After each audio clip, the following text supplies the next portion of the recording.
అమ్మాయి జాబ్ అని నమ్మింది కానీ ఇక్కడ జరిగేది వేరు. ఈ అమ్మాయికి తెలియదు ఆ విషయం. ఈ అమ్మాయి జాబ్ అని నమ్మింది కానీ ఇక్కడ జరిగేది వేరు. ఈ అమ్మాయికి తెలియదు ఆ విషయం. నా బాధ ఎవరికి చెప్పుకోలేక పక్కనే అక్క ఉండేసరికి అక్క చెప్పేసాను సార్ నేను. నా బాధ ఎవరికి చెప్పుకోలేక పక్కనే అక్క ఉండేసరికి అక్క చెప్పేసాను సార్ నేను.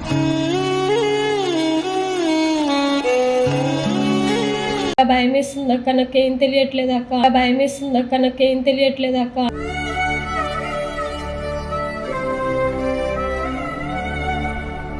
ఛాలెంజ్ చేస్తున్నారు, బాగా భయం వేస్తుంది. ఛాలెంజ్ చేస్తున్నారు, బాగా భయం వేస్తుంది.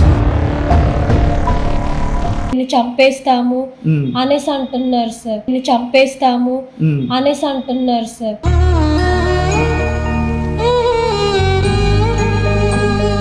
అమ్మాయిలను జాబ్ అని చెప్పి తీసుకొస్తారు, ర్యాకెట్ జరుగుతుంది. అమ్మాయిలను జాబ్ అని చెప్పి తీసుకొస్తారు, ర్యాకెట్ జరుగుతుంది. అక్క మా ఇంటికి పంపి అక్క ఇట్లా నన్ను చెయ్యని బాధపడుతుంటే సరేలే అని చెప్పి నేను తోలుకొని వచ్చిన బయటికి. అక్క మా ఇంటికి పంపి అక్క ఇట్లా నన్ను చెయ్యని బాధపడుతుంటే సరేలే అని చెప్పి నేను తోలుకొని వచ్చిన బయటికి.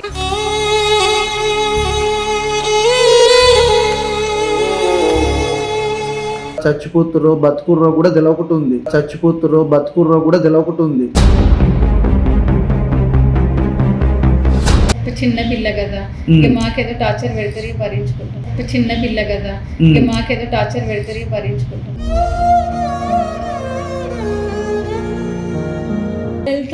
కాలు పట్టుకుంటాను మనం, కాలు పట్టుకుంటాను మనం. నిన్ను తీసుకెళ్తా మీ ఇంటికాడ ఉప చెప్తా, అక్కడ పోలీస్ స్టేషన్ లో కంప్లైంట్ ఇప్పిస్తా. నిన్ను తీసుకెళ్తా మీ ఇంటికాడ ఉప చెప్తా, అక్కడ పోలీస్ స్టేషన్ లో కంప్లైంట్ ఇప్పిస్తా.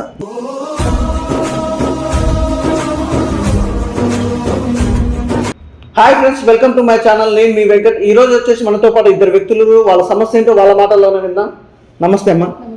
ఏం పేరు నీ పేరు? సంధ్య. ఓకే, మీ పేరమ్మా? మౌనిక. మౌనిక, నువ్వేం చదువుతున్నావు అమ్మా? 10th class. 10th class. ఇక్కడ హైదరాబాద్లో ఉంటారు మీరు? అవును సార్. ఇప్పుడు ఏంటమ్మా మీరు కాల్ మీరే కదా వచ్చింది? ఏంటమ్మా అసలు మీ సమస్య ఏంటి? నేను ఉండేది కేపీహెచ్పి దగ్గర అండి, జాబ్ చేస్తాను అన్నమాట. అంటే హౌస్ కీపింగ్ వర్క్ చేస్తా హోటల్లో. ఓకే. ఈ అమ్మాయిని చూస్తే చాలా బాధేసింది. ఈ అమ్మాయి మీకు ఏమైతుంది? నాకేమీ కాదు, జాబ్ కోసం అని వచ్చిందంట. కానీ ఆ పాపం ఆ పిల్లని చాలా ఇబ్బంది పెడుతున్నారు ఈ హోటల్లో ఉన్నవాళ్ళు. హోటల్లో ఉన్న వాళ్ళు ఇబ్బంది పెడుతుంటే ఎవరు, దేనికి? అంటే పిల్ల జాబ్ కోసం అని వచ్చింది, ఊరు నుంచి వచ్చింది. కానీ ఈ అమ్మాయి జాబ్ అని నమ్మింది కానీ ఇక్కడ జరిగేది వేరు. ఈ అమ్మాయికి తెలియదు ఆ విషయం. ఈ అమ్మాయి జాబ్ అని నమ్మింది కానీ ఇక్కడ జరిగేది వేరు. ఈ అమ్మాయికి తెలియదు ఆ విషయం. పాపం ఈ అమ్మాయి జాబ్ కొని నమ్ముకొని వచ్చింది, కానీ ఈ అమ్మాయిని పెట్టే టార్చర్ మామూలుగా లేదన్నా. నాకు చూస్తుంటే చాలా బాధేస్తుంది, కానీ ఏడుపు వస్తుంది. ఏం చేయాలో అర్థం కాక ఎవరికి చెప్పినా, ఏ పోలీస్ స్టేషన్కి వెళ్ళినా ఇవాళ రేపు ఆడపిల్లలకి ఎక్కడ రక్షణ లేదన్నా. అందుకని మీరు ఏదైనా హెల్ప్ చేస్తారేమో అని మీకు కాల్ చేసిన. అసలు ఏమైందమ్మా? ఏ ఊరమ్మా మీది? మాది నిజామాబాద్ సార్. నిజామాబాద్ అయితే జాబ్ పర్పస్ మీద అనేసి జాబ్ పర్పస్ మీద వచ్చాను. పేపర్లో యాడ్ చూశాను, సో అది చూసేసి జాబ్ ఉంది కదా అనేసి ఇక్కడ హైదరాబాద్ రండి, హైదరాబాద్ రమ్మంటే హైదరాబాద్ వచ్చాను. అక్కడికి వచ్చిన తర్వాత ఇక్కడ ఒక అడ్రస్ చెప్పారు, అడ్రస్కి వచ్చిన తర్వాత కేబిహెచ్పికి రమ్మన్నారు. అక్కడికి వచ్చాను. ఇక్కడ ఎవరు తెలియకపోతే ఇదేనమ్మ జాబ్ అంటే చెప్పేసరికి అక్కడికి వచ్చాను. రూమ్ ఇచ్చారు, ఆ రూమ్లోకి వెళ్ళిపోయాను. 1 day 2 day చూసాను, జాబ్ ఇస్తాను చెప్పారు. ఆ 1 day మొత్తం జాబ్ అని చెప్పారు. చూశాను. చూసిన తర్వాత 2nd day కూడా నాతో పాటు చాలా మంది జాయిన్ అయ్యారు. జాబ్ అని చెప్పి 3rd day రోజు ఇలా చేస్తారా అలా చేస్తారా, మీరు ఎలా అయితేనే కావాలి అని ఎలా పడితే అలా అంటున్నారు. ఏం చేయాలో అర్థం కాక నా బాధ ఎవరికి చెప్పుకోలేక పక్కనే అక్క ఉండేసరికి అక్క చెప్పేసాను సార్ నేను. నా బాధ ఎవరికి చెప్పుకోలేక పక్కనే అక్క ఉండేసరికి అక్క చెప్పేసాను సార్ నేను.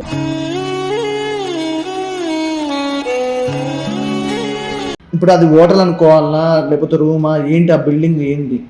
రూమ్ లెక్కే ఉంది సార్, కాకపోతే ఆ రూమ్ లోకి పంపించారు. కాకపోతే ఆ రూమ్ లో ఒక్కదాన్నే ఉన్నాను. ఎవరినైనా కలవాలంటే కూడా నన్ను బయటికి పంపించే వాళ్ళు కాదు. ఈ అక్క ఏంటంటే నాకు మధ్యాహ్నం కానీ లంచ్ గిట్ట తేయటానికి అక్క వచ్చేది. నా బాధ ఎవరితో చెప్పుకోలేకపోతే ఈ అక్కతో చెప్పుకుందాం అనేసి అక్కని చూడగానే మా అక్కలాగా అనిపించేసింది. సో ఈ అక్క చెప్పేసాను, అక్క ఇలా చేస్తున్నారు అక్క, భయం వేస్తుంది అక్క, నాకేం తెలియట్లేదు అక్క, భయం వేస్తుంది అక్క, నాకేం తెలియట్లేదు అక్క.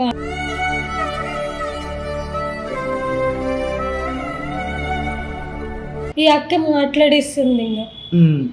అంటే కాదమ్మా, ఇప్పుడు అక్కడ చాలా మంది ఉన్నారన్నారు కదా, అంటే నీ రూమ్ లో ఎవరైనా కంపెనీకి నీకు రూమ్ మేట్ ఎవరైనా ఉండరు, ఇంకో అమ్మాయి ఉందా నీకోసం? ఎవరు లేరు సార్, అసలు ఒక్కరికి కలవటానికి కూడా లేదు సార్. అంటే నీ రూమ్ లో నువ్వే ఉన్నావు? నా రూమ్ లో నేనే ఉండేదాన్ని. మరి ఏమనేది వాళ్ళ జాబ్ ఇప్పుడు 3 days అయిందన్నావు, జాబ్ అవును సార్ 3 days అవుతుంది. మిమ్మల్ని సెక్ చేస్తాము, అది చేస్తాము, ఇది చేస్తున్నాం అని బెదిరిస్తున్నారు. రూమ్ లో నుంచి బయటకు కూడా పోనివ్వట్లేదు. ఇంకేం ఎలాంటి ఏమన్నా ఇబ్బందులు ఇట్లా ఏమన్నా బెటరా? ఇబ్బందిగా ఉంది సార్. ఎలా అంటే మనము లోపల ఉన్నా కూడా ఇట్లను చూస్తున్నారు, ఒక విధంగా చూస్తున్నారు, నన్ను చాలా విధంగా చూస్తున్నారు. హేళన చేస్తున్నారు, బాగా భయం వేస్తుంది. కాదమ్మా, ఇప్పుడు అక్కడ రూమ్ లో జాయిన్ అయినావు అంటే ఎట్లా 1 day 2 days లో మీకు జాబ్ ఇప్పిస్తున్నారా? ఎట్లా 1 day 2 day మీకు జాబ్ ఇస్తామని చెప్పేసి నన్ను ఒక రూమ్ లో ఉంచారు సార్. ఆ రూమ్ లో ఉంచారు. రోజుకి ఒకళ్ళు వచ్చి డోర్ కొడుతున్నారు.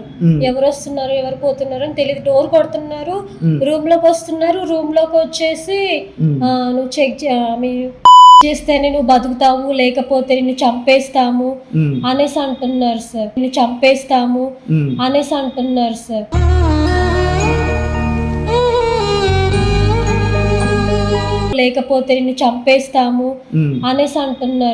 ఇప్పుడు నువ్వు ఎంతవరకు చదువుకున్నావు అమ్మాయి? 10th class sir. 10th అయిపోయి ఏం జాబ్ వచ్చిందని వచ్చినావు ఇక్కడికి హైదరాబాద్కి? మీ ఇంట్లో వాళ్ళకి పరిస్థితి బాగాలేకొచ్చాను. మీ ఇంట్లో వాళ్ళకి చెప్పినా ఇది? లేదు సార్. మరి మీ ఇంట్లో వాళ్ళు ఎత్తుకుతలేరా నిన్ను? ఎత్తుకుతున్నారు సార్. ఇంట్లో ఉంటే ఎట్లా అమ్మాయి? 10th class నువ్వు ఏదో యాడ్ చూసి ఇంట్లో వాళ్ళకి చెప్పకుండా ఇక జాబ్ ఏదో సంపాదించుకొని బతికేద్దామని వచ్చినావు. ఏంటమ్మా అసలు అక్కడ ఏం జరుగుతుంటదమ్మా? అదేం జరుగుతుంది అంటే అమ్మాయిలను జాబ్ అని చెప్పి తీసుకొస్తారు. ర్యాకెట్ జరుగుతుంది. అమ్మాయిలను జాబ్ అని చెప్పి తీసుకొస్తారు. ర్యాకెట్ జరుగుతుంది. రోజుకి ఒకడు వస్తాడు, వాళ్ళు బిజినెస్ చేసుకుంటారు అమ్మాయిల మీద. ఇది అక్కడ జరిగేది. ఈ పిల్లగా తెలియదు, చదువుకున్నది. ఇక పిల్లని చూస్తేనేమో నా బిడ్డ లెక్క నా చెల్లె లెక్క అనిపిస్తుంది. పిల్ల ఒకటే ఏడుస్తుంది. ఈ పిల్లగా అలవాటు లేని పని అది. ఇక ఈ పిల్లని చూస్తే బాధ వేసి ఇక నేను ఏం చేయాలో అర్థం కాక నేను మీ దగ్గరికి తీసుకొచ్చినాను. అక్కడ జరిగేదంతా సెక్స్ ర్యాకెటే. మరి ఇప్పుడు ఈ అమ్మాయి తప్పిపోయింది కదా, ఇప్పుడు మరి ఎట్లా? మీరే ఏదన్నా చేయాలన్నా అంటే మీరు వస్తేప్పుడు వాళ్ళు చూడలేదా? ఎట్లా చూడలేదు. మేము రాత్రి పూట మేము దొంగతనాన బయటకు వచ్చేసినాం. మీకు పిల్లలు ఏడుస్తున్నది, అక్క మా ఇంటికి పంపి అక్క ఇట్లా నాన్న చెయ్యని బాధపడుతుంటే సరేలే అని చెప్పి నేను తోలుకొని వచ్చిన బయటికి. అక్క మా ఇంటికి పంపి అక్క ఇట్లా నాన్న చెయ్యని బాధపడుతుంటే సరేలే అని చెప్పి నేను తోలుకొని వచ్చిన బయటికి.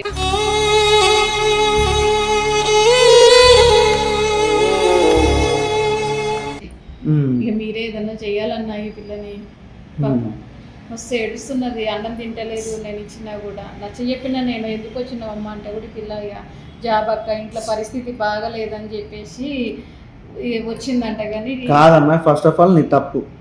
జాబ్ అనగానే ముక్కు తెలియదు మూతి తెలియదు వచ్చేసినావు. మళ్ళీ అది ఇంట్లో చెప్పకుండా లేదు సార్, ఇంట్లో చెప్పలేదు.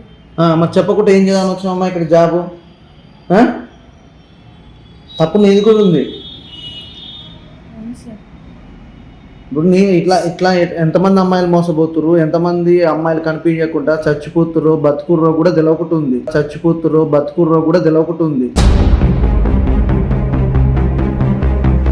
నువ్వు ఇంట్లో తెలవకుండా వచ్చి జాబ్ చేసుకుంటా అంటే 10th చదివినా ఏం జాబ్ చేస్తావు అమ్మాయి? లేదు సార్, అంటే పేపర్లో యాడ్ చూసాము 10th క్లాస్. అవునమ్మా, పేపర్లో యాడ్ చూసినావు. మీ ఇంట్లో వాళ్ళకి చెప్పాలి, అమ్మ ఇట్లా హైదరాబాద్లో జాబ్ ఉంది, మీ నాన్న వాళ్ళకి చెప్పుకోవాలి, లేకపోతే మీ అన్న మీ రిలేటివ్స్కో ఎవరికో ఒకరు చెప్పకుండా డైరెక్ట్ నువ్వు బస్సు ఎక్కి వచ్చేస్తే ఇంటికాడ మీ పేరెంట్స్ అంతా కంగారు పడతారు. ఇక్కడ చూసుకుంటే ఇప్పుడు ఈమె కాక తీసుకొచ్చింది, అక్క కాక తీసుకొచ్చింది, అందరు తీసుకొస్తారా? ఆమె కూడా ఇప్పుడు థ్రెడ్డే.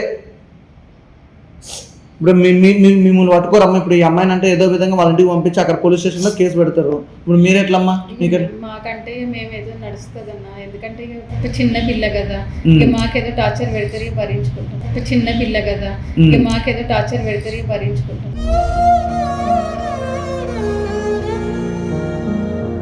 అది తెలవంది ఎట్లా వచ్చినావు అమ్మాయి?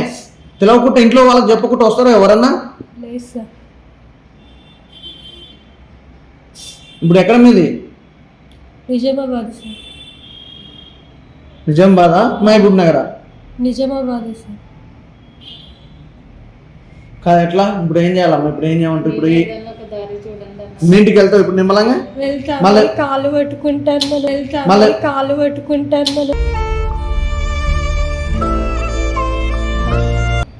వాళ్ళు పట్టుకున్నాడు కాదు. ఇప్పుడు మీకైతే ప్రాబ్లం లేదు కండి, లేకపోతే అక్కడికి వచ్చి మాట్లాడాలన్నా ఎట్లా ఇది? మీరు వస్తానంటే ఇంకా ఇంకొంచెం ఆడపిల్లల జీవితం కూడా మిగిలి బచాయించిపోతుందన్న, ఏదో ఒకటి చేయాలి. అది నేను ఒక్కరిని వచ్చేది అయితే కాదమ్మా, ఎందుకంటే ఇది వేరే పంచాయతీలు, ఒక భూమి పంచాయతీలు, లేకపోతే ఏదన్నా భార్య భర్తల పంచాయతీలు అంటే మేము వచ్చి మాట్లాడతాం కానీ అది పెద్ద చాలా మంది ఉంటారు. పోలీసులు ఉండొచ్చు, ఉండకపోవచ్చు, రాజకీయ నాయకులు ఉండొచ్చు, ఇట్లుంటుంది. అది ఒకరితో అయ్యే పని కాదు. ఒక మీడియాని తీసుకుపోయి అక్కడ మీడియాతో మాట్లాడిస్తేనన్నా అవుతుంది, కానీ లేదంటే గుట్టు బట్టు కాకుండా ఏమంటారు గుట్టు సప్పుడు కాకుండా రాజకీయ నాయకులతో మాట్లాడి అట్లా చేయాల్సిందే. కానీ ఏదో ఒకటి చేయండి అన్న పాపం. అమ్మా నిన్ను తీసుకెళ్తా మీ ఇంటికాడ ఉప చెప్తా, అక్కడ పోలీస్ స్టేషన్లో కంప్లైంట్ ఇప్పిస్తా. నిన్ను తీసుకెళ్తా మీ ఇంటికాడ ఉప చెప్తా, అక్కడ పోలీస్ స్టేషన్లో కంప్లైంట్ ఇప్పిస్తా.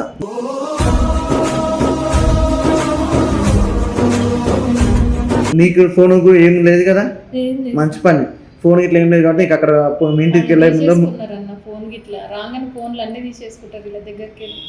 తీసుకుందా బెస్ట్, ఏమైనా చేసుకుని. ఇప్పుడు ఈ అమ్మాయి కాంటాక్ట్ అవ్వడానికి అయితే వాళ్ళ దగ్గర ఏ ప్రూఫ్ అయితే లేవు కదా. ఏం లేదు. సర్టిఫికెట్ ఒకటి ఇచ్చినావా? తెచ్చుకున్నాను సార్ నా దగ్గర. నీకు ఎట్లా ఇచ్చిన మళ్ళీ సర్టిఫికెట్ల వాళ్ళు? లేదు, అవి పట్టుకొని వచ్చేసాను సార్ నైట్. ఫోన్ అంటే ఇంతకు ముందే లాక్కునేసారు. ఫోన్ అక్కడ ఉంటే ఎవరికైనా కాల్ రేపు చేస్తాను. పొద్దుగాల పోలీస్ స్టేషన్ ఇప్పుడు తీసుకెళ్తాం మీ ఇంటికి. Okay sir. కంప్లీట్ పోయగానే కంప్లీట్ ఇచ్చేసి మీ ఇంట్లో వాళ్ళని కలిసి మీ ఇంట్లో నుంచి అసలు బయటకు వెళ్ళాలి. మీ వాళ్ళు ఏది చెప్తే ఆ పని చేసుకోవాలి. కానీ ఏం జాబ్ చేస్తావమ్మా? 10th పాస్ అయినా అసలు? 10th పాస్ అయినా సార్. సరేనమ్మా, మరి ఈ అమ్మాయి వస్తారా? మీరు కూడా రాదు? వస్తాను. సరే, ఈ అమ్మాయికి తోడుగా రండి. అక్కడ ఇలా ఊర్లో వదిలిపెట్టి అక్కడ పోలీస్ కంప్లైంట్ ఇచ్చాక తర్వాతకి ఒక లాస్ట్ సిచ్యువేషన్ బట్టి మనకు తెలిసిన వాళ్ళతో ఒకసారి మాట్లాడదాం. సరే. సరేనా? సరే. పదండి.